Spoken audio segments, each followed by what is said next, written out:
Vamos à questão 6. A presença da preposição a nas expressões as leis e aos modos, ambas no final do parágrafo 2, mostra que são dois os complementos de referente, que caracterizam acordo. Vamos ver.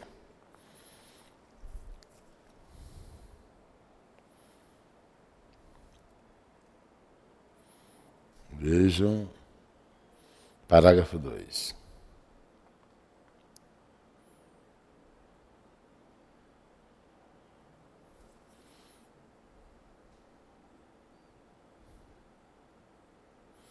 Vamos lá. No entanto, é graças a ações como essas que direitos são ampliados, que a noção de liberdade ganha novos matizes. Sem elas, certamente nossa situação de exclusão social seria significativamente pior. Nesses momentos, encontramos o ponto de excesso da democracia em relação ao direito. Uma sociedade que tem medo desses momentos, está percebendo o contexto? Que não é mais capaz de compreendê-los, é uma sociedade que procura reduzir a política de um mero acordo referente a quê? Então, às leis, termo regente e referentes, ok? Referentes às leis de um mero acordo referente ao adjetivo,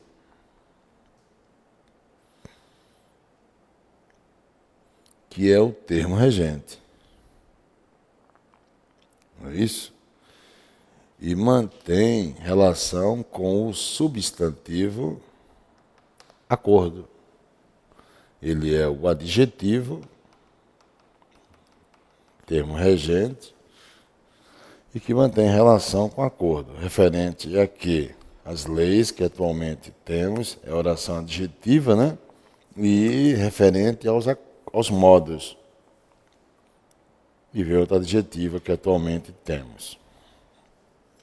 Quando ele diz que as leis e aos modos mostram que são dois os complementos de referente, vimos que sim.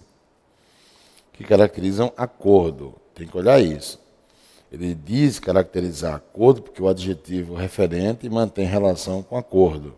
Ele quer ver a concordância nominal aí. A relação nominal, aliás. Acordo referente. Referente aqui às leis e a conjunção i, ó, ligando termos sintáticos iguais. E aos modos. Então o que ele diz é verdadeiro. Marquemos aí. Vamos à questão 7. Na organização da textualidade, o vocábulo antes, parágrafo 3, tem valor temporal.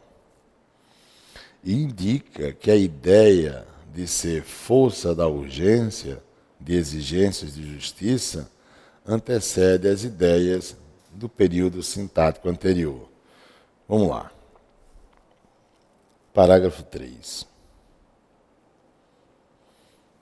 No fundo, ó, eu já grifei o antes para você, percebeu? Eu vou pintá-lo de amarelo. Olha o antes aqui.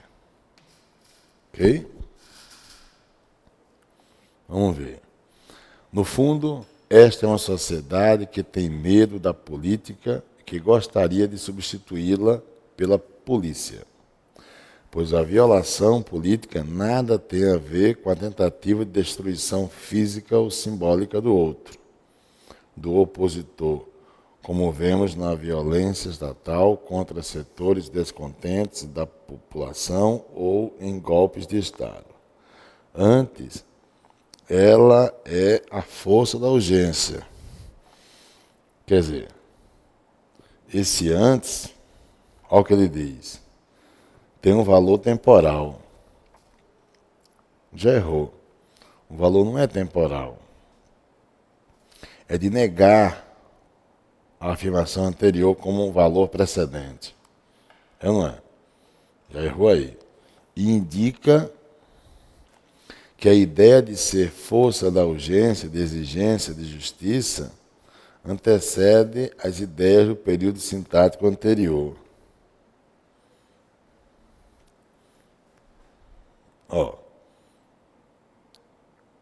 Antes, ela é a força da urgência, de exigência da justiça. Justamente, essa parte faz com que seja negada a precedência do termo, da ideia anterior ao antes, e passe a dar precedência ao que segue. Então, isso estabelece um ordenamento e não uma temporalidade. Ok? Veja, pois a violação política nada tem a ver, grife, nada tem a ver com o quê? Com a tentativa de destruição física ou simbólica do outro, do opositor. Ok? Antes, ela é a força da urgência, de exigência e de justiça. Então, eu não tenho, nada tem a ver com X, antes tem a ver com Y. Isso constitui até uma oposição de ideias, uma sintaxe de tensão. Não tem a ver com X, antes tem a ver com Y. Então a ideia é realmente negar e não indicar temporalidade. Então está falso. A número 7. Número 8. As relações sintático-semânticas que o pronome cujos estabelece no texto podem também ser estabelecidas pela expressão com que. Pela expressão com que. Por isso, a substituição daquele pronome, que é o cujo, por esta expressão preservaria a coerência entre os argumentos e a correção gramatical do texto. Isso no parágrafo 1, cujos. Vamos lá.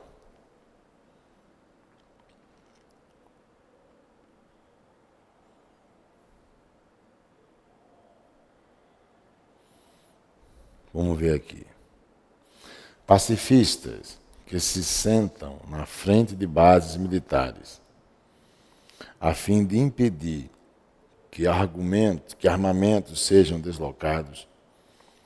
Ecologistas que seguem navios cheios de lixo radioativo a fim de impedir que ele seja despejado no mar. Antígona que enterra seu irmão. Em todos esses casos, o Estado de Direito é quebrado em nome de um embate em torno da justiça. No entanto, é graças a ações como essas que direitos são ampliados, que a noção de liberdade ganha novos matizes. Sem ela, certamente, uma situação de exclusão social seria significativamente pior. Cadê o cujo? O cujo está no terceiro parágrafo, não?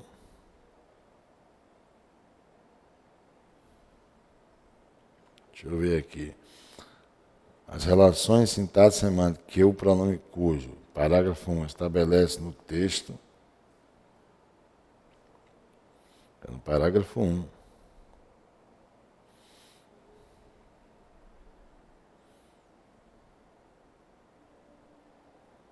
É nesse primeiro parágrafo. Mas cadê o cujo? Aqui não está. Aqui não está. O terceiro. Nesses momentos encontramos o ponto de excesso da democracia em relação ao direito. Uma sociedade que tem medo desses momentos, que não é mais capaz de compreendê-los, é uma sociedade que procura reproduzir a política a um mero acordo referente às leis que atualmente temos e aos modos que atualmente temos para mudá-las.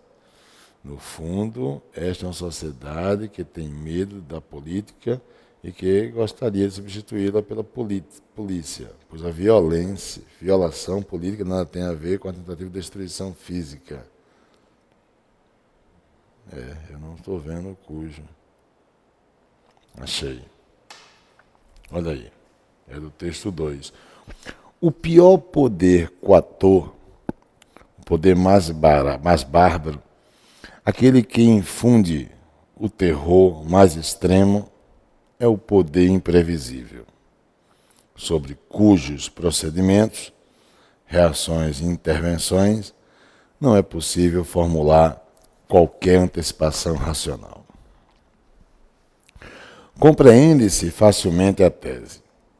Digamos que um monstro gigante habite nossa rua e o pequeno mundo em que estamos confinados. Se esse Leviatã mantiver hábitos regulares, agindo, portanto, segundo formas de ação previsíveis, acabaremos por aprender a conviver com ele, adaptando-nos a suas idiosincrasias e a seus padrões reativos. Aprenderemos, por exemplo, pela experiência reiterada, que só podemos caminhar pelo lado direito da rua nos dias pares. De início, faremos esforço para evitar confusões entre os dias pares e ímpares, confusões que poderão custar a vida sob as patas do Leviatã. Em alguns anos, estaremos adaptados e acostumados à nova realidade. Em algumas gerações, as regras para caminhar sem risco na rua serão parte da tradição cultural e do processo de socialização das crianças, desde a mais tenra idade. Considere-se, agora, a hipótese contrária. Leviatã é imprevisível. Suas ações não obedecem a qualquer lógica. Suas reações não seguem qualquer regra. A vida, na rua, tornar-se-á um caos. Seus moradores não sairão de suas casas e, mesmo assim, sofrerão diariamente o horror mais radical. Sair de casa significará risco extremo, e cada passo na rua será vivenciado como a aventura derradeira. Inviável tentar proteger-se com cálculos estratégicos e previsões racionais. Nesse contexto, não há como aprender com a experiência, porque ela não se repete. E aí você tem referências sobre o texto. O que a questão quer? Questão 8. As relações sintático-semânticas que o pronome cujos estabelece no texto podem também ser estabelecidas pela expressão com que. Então você tem cujos e com que. Por isso, a substituição daquele pronome, que é o cujos, por esta expressão, preservaria a coerência entre os argumentos e a correção gramatical. Bem, vamos para o início do texto. Está aqui. Já achei o cujo. Olha ele aqui. Dá para substituir por com que? Não. Não é isso?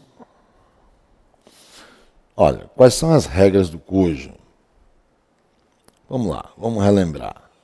Se eu disser assim para você,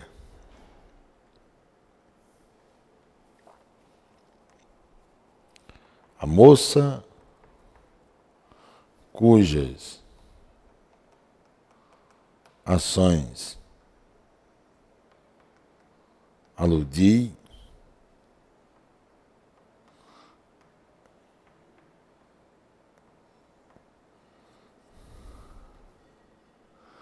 é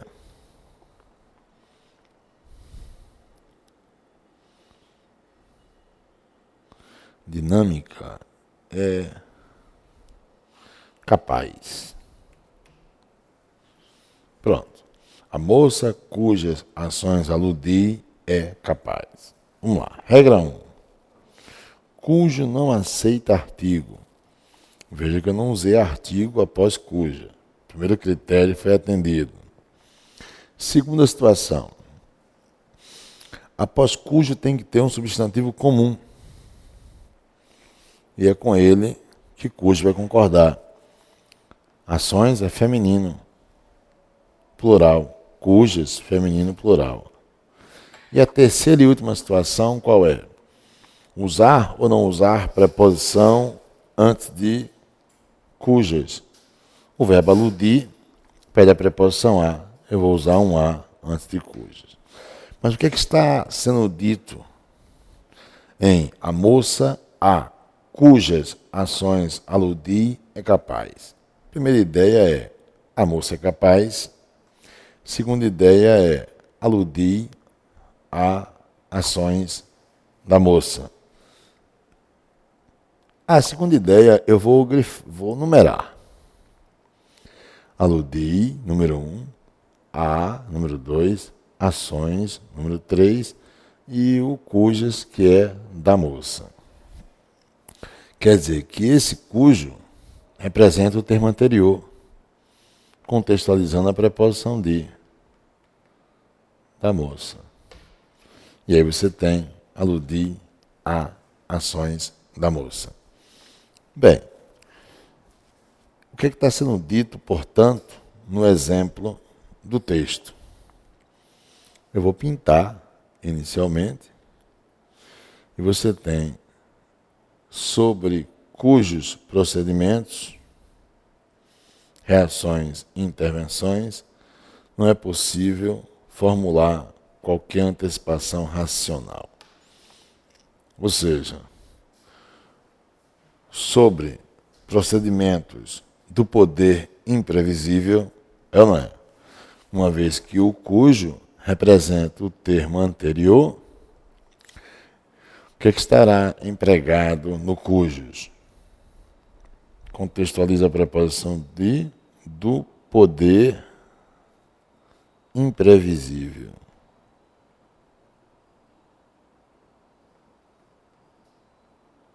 A ideia é essa.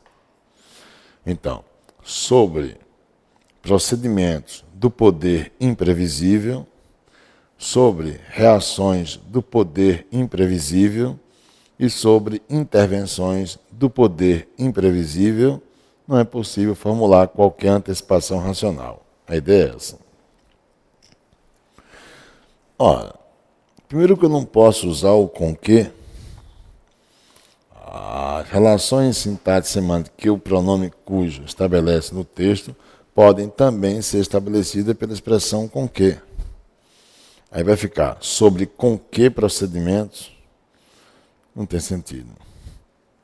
Ou seja, procedimentos, reações, intervenções, não é possível formular qualquer antecipação racional sobre o poder imprevisível. Falso. Não tem como. Daria truncamento sintático. Falso. Vamos à questão 9. Enfatiza-se a argumentação ao se utilizar antecipação racional, final do primeiro parágrafo, no plural. Antecipações racionais. Quer dizer, pegar o termo antecipação racional e colocar no plural.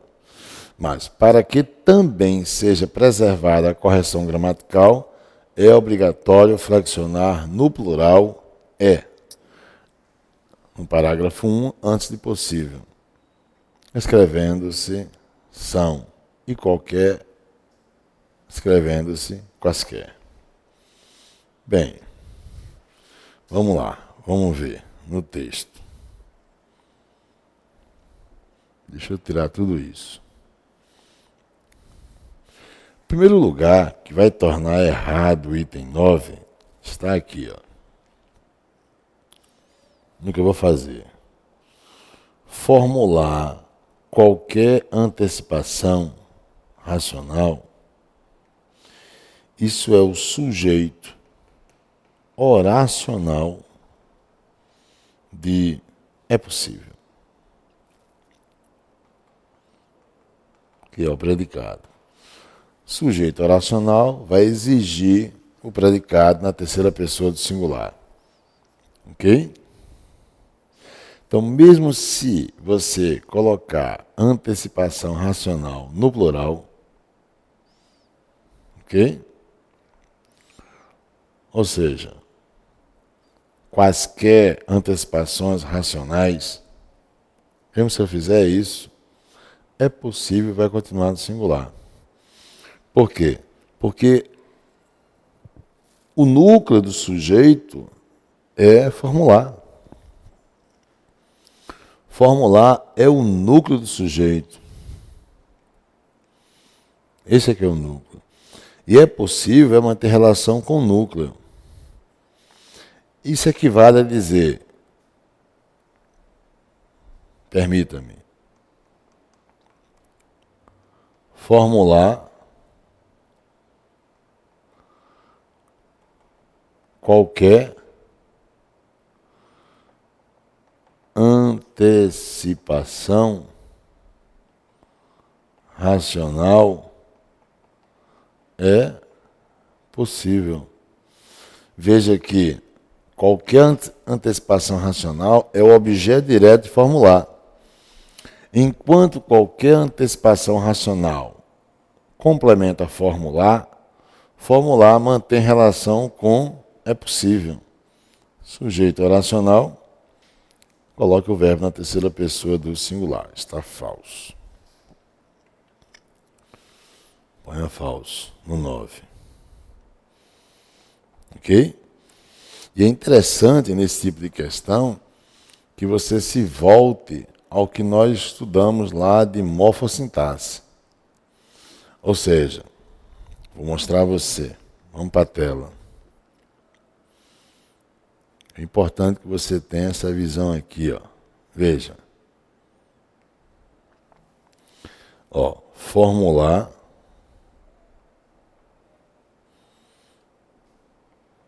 colocar o que ele quer. Quaisquer, vamos usar o plural, quaisquer antecipações racionais. Antecipações racionais é possível. Ó, eu pergunto, é possível, é o predicado. E o verbo desse predicado, que é o verbo ligação, assim como o predicativo, mantém relação com o núcleo do sujeito. O sujeito é todo o termo anterior, formular, quaisquer antecipações racionais. O núcleo é formular. Como o núcleo é verbo, então o sujeito é oracional. O que é que eu procuro no verbo? Se existe ou não complemento. Formular o quê? Aí você tem o complemento verbal. Você tem objeto direto. Todo termo, quaisquer antecipações racionais, que eu vou preferir grifar usando o azul. Todo termo grifado de azul é o objeto direto de formular. Então, é possível manter relação com o núcleo, que é formular. E aí é importante que você entenda aquela visão da sintaxe de que o que está no colchete é o sujeito. O núcleo é formular. Mas o que está no parêntese é o complemento verbal do núcleo do sujeito. Então, o que está no parêntese mantém relação com formular, E é possível manter relação com o núcleo. Quer dizer, tem que ver a língua nessa condição de espiral. Ok? Importante que se veja a língua na espiral. Vamos à questão número 10. A 9 está falsa.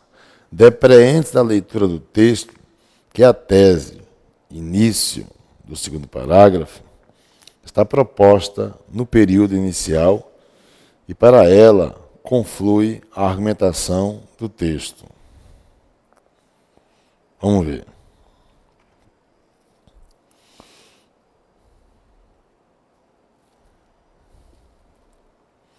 O primeiro parágrafo é esse. Deixa eu limpar para você. E aí vem o segundo parágrafo, seguido do...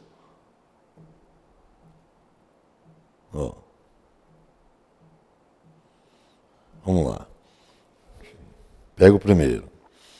O pior poder coator, o poder mais bárbaro, aquele que infunde o terror mais extremo, é o poder imprevisível, sobre cujos procedimentos, reações e intervenções não é possível formular qualquer antecipação racional.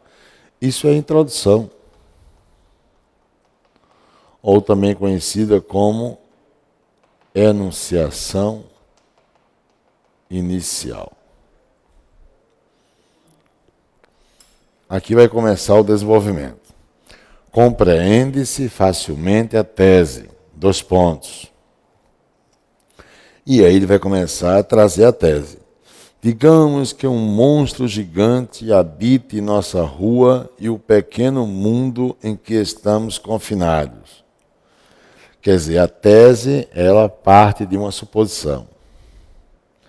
Se esse Leviatã mantiver hábitos regulares, agindo, portanto, segundo formas de ação previsíveis, acabaremos por aprender a conviver com ele, adaptando-nos às suas idiosincrasias e a seus padrões reativos. A questão que é o quê? Depreende-se da leitura do texto que a tese está proposta no período inicial. Sim. E para ela conflui a argumentação do texto. Bem,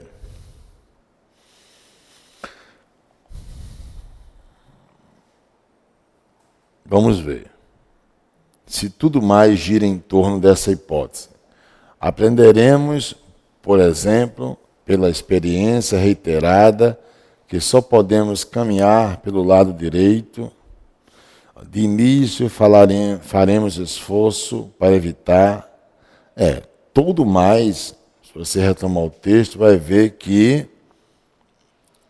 parte justamente dessa suposição que é feita aqui, no início do segundo parágrafo. Olha, ele não usou, na questão 10, infere-se, ele usou depreende-se. E é importante que se tenha uma distinção entre depreender e inferir. Depreender é o que eu posso afirmar, tomando como base a objetividade que há no texto, o que foi posto no texto, que é a estrutura exemplificativa e contextualizando a suposição. A inferência é o que eu posso afirmar partindo não do que estiver literalmente no texto. Ok? Enquanto depreender está alicerçado em objetividade, inferir está alicerçado em subjetividade. Bem, se você olhar o parágrafo, ele é bem claro, ele expõe uma tese. E é na tese, exposta após 2 pontos, que todo o texto vai justamente o quê? Ser enraizado, ser contextualizado ou terá sua confluência conforme ele diz na alternativa. Realmente está certo o que se diz no item 10. Ok? Até o próximo bloco.